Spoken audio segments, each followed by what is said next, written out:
ଗପଟିର ନାଁ ଆରୁଣୀ। ଜଣେ ଋଷିଙ୍କ ଆଶ୍ରମରେ ରହି ଅନେକ ପିଲା ପାଠ ପଢୁଥିଲେ। ପାଠ ପଢିବା ସଙ୍ଗେ ସଙ୍ଗେ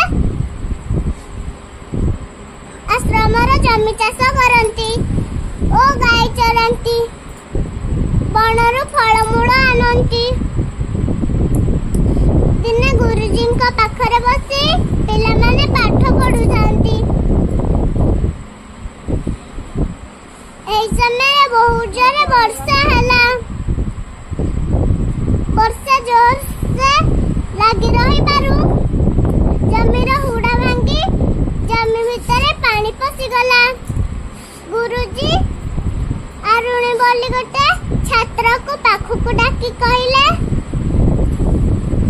ତମେ ଏଇ କୋଦାଳ ଧରି ଜମି ପାଖକୁ ଯାଇ ହୁଡ଼ା ମରାମତି କରି ଆସିବ।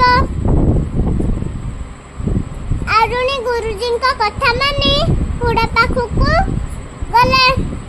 ଜୋରସରେ ବର୍ଷା ହଉଛି ଓ ଘଡ଼ଘଡ଼ି ମାରୁଛି। ଆରୁଣୀ ମାଟି ଖୋଳି ଯେତେ ପକାଇଲେ ବି ସବୁ ଧୋଇ ହେଇ ପଳଉଛି। ଆରୁଣୀ ମାଟି ହାଣି ହାଣି ହାଲିଆ ହୋଇଗଲେ।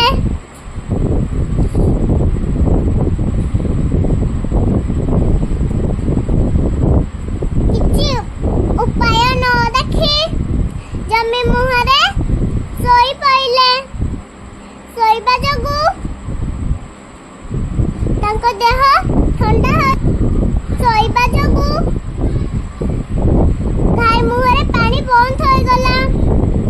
ତାଙ୍କ ଦେହ ଥଣ୍ଡା ପାଣିରେ ପଡ଼ି ଯାଇବା ଯୋଗୁ ସେ ଅଚେତ ହୋଇ ପଡ଼ିଲେ।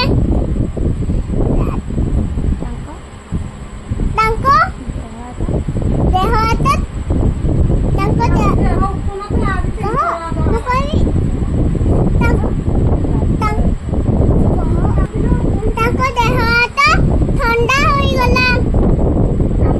ସମସ୍ତେ କହିଲେ ସିଏ ବର୍ଷା ଛାଡ଼ିଗଲା। ସମସ୍ତେ ଆଶ୍ରମକୁ ଫେରି ଆସିଲେ।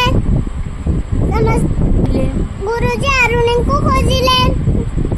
ସମସ୍ତେ କହିଲେ ଆରୁଣୀ ଆଶ୍ରମକୁ ଫେରି ନାହାନ୍ତି। ଗୁରୁଜୀ ବହୁତ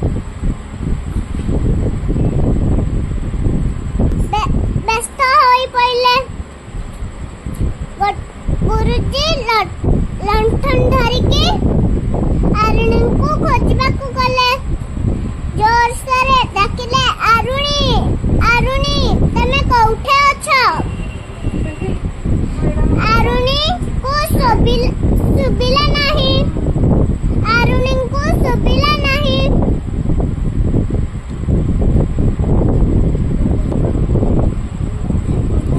ଗୁରୁଜୀ ଜମି ହୁଡ଼ା ପାଖକୁ ଯାଇ ଦେଖିଲେ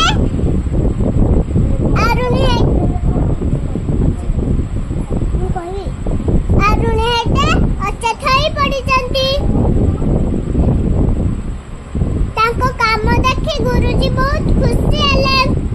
ତାଙ୍କୁ କାନ୍ଧରେ ପକାଇ ନେଇ ଶୁଖିଲା ଲୁଗାରେ ପୋଛି ଦେଲେ। ଲୁଗାରେ ପୋଛି ଦେଲେ। ତାଙ୍କୁ ତେଲ ମାଲିସ କରିଦେଲେ। ତାଙ୍କୁ ଉଷୁମ ସେକ ଦେଲେ।